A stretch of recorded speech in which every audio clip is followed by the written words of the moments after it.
Welcome to Shorty SuperCoach and welcome to the weekend preview. Coming from you live in my car. I'm just taking a bit of a cruise. That's just been watching the footy, now just heading out, so thought I'd get this one knocked off on the drive. Once I'm home I can upload it and then hopefully send it through in the morning. So weekend preview, there's not too much happening as far as selection, just two real obvious ones, and that's basically Libba and Ablett. Otherwise I know Bartel was managed. I think there was a couple of others, but nothing too damning. I know Zaharakis came back, Wells has come back as well, as has Barlow, but I think everybody's real thought process is about Libba and in particular Ablett, because they're two extremely popular players, and what do you do with them? So my first initial thought would be Dan Hanbury, which I did myself, but he was pretty poor tonight, but you know, that's alright. I mean, I don't know what he would have ended up scoring. He wasn't great, but as a long-term investment, that's fine, you know. He saved me about 50k, that's why I really liked him. He's averaging big numbers, you trade him down, you get 50,000 as well. So I think at this stage of the year, you potentially want to get a bit of coin as well, because Ablett's at about that 580, 590 mark. And depending on your structure, I think if you need money, then you might want to downgrade to someone like a Hanbury. But look, let's face it, I think the main ones you'll be looking at are Hannah's, Parker,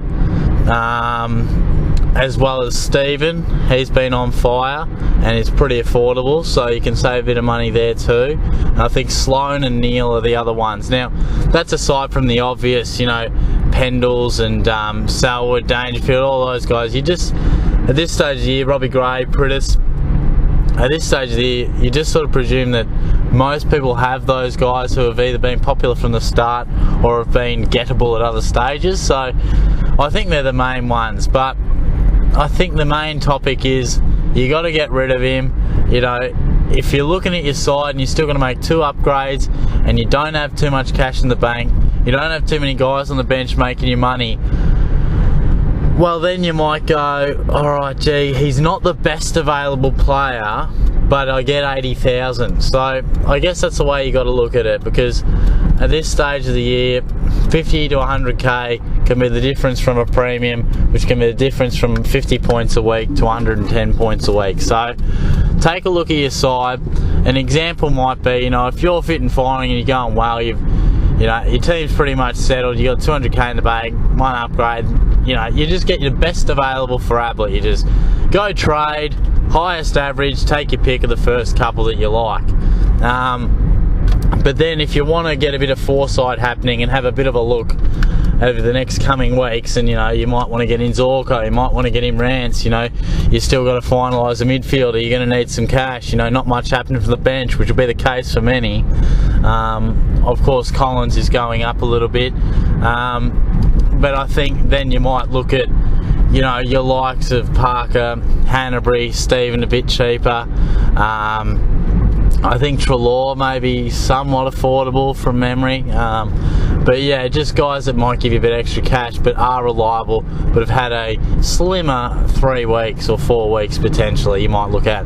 As for Libba, absolutely keep him. I was reading that if the match was in Melbourne he probably would have played, but the fact that he's got a fly suggests that he can't do that, and they'll be resting him for this week, give him that extra week. But sounds like he was cleared of all serious damage and he'll be okay. And the other point to that is he's at 450,000 or something, I think, so that 47 really hurt him, and he's not really breaking the bank price wise, so it just makes no sense. I myself may cop a zero if Keys is named on the finalised bench, then all well and good. If he's not, I'll just cop a zero with Libba. I think that's what you should do, because the short-term pain of a week should be a long-term gain.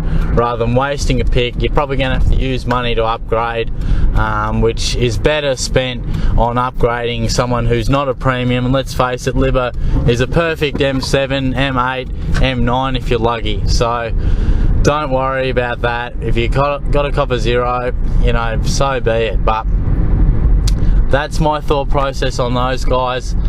I think they're the clear two. Ablett must go. if you can, pick the best available, and Liver you keep. Otherwise, some players coming into the radar for Bubble Boys. I think Silvani a lot would have been having a look at. He only scored 49 last time, and I don't think he's an absolute must-have. It just depends on where you're at with, you know, if you've still got Petrarca or someone like that sitting in your forward line and it's time to get rid of them, then well, do so. Because I'm not sure how much money he's going to make you. He'll be inconsistent, but he does have stacks of talent, so you just don't know. Oleg Markov from the Tigers had a nice debut, so he's a guy we may look at. But look, the Bubble Boys they're so slim pickings, you don't have to be over selective about it. You just have to go, is he on the bubble, is he selected, alright, I got to go with him. Because if you got to downgrade, then you just got to do it. Try and find the money where you can, and ideally, you know, go with a player who might cement himself. I think Markov and Tiger players alike will go for the youth option, as will Carlton.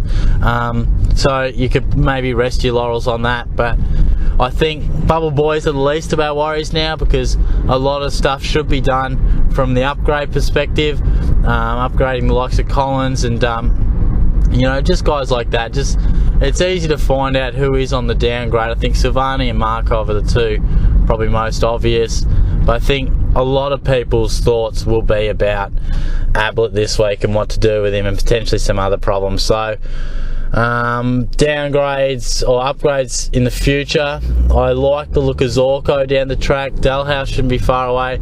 Zach Merritt he's going up, but he's, from memory, I think he's relatively affordable.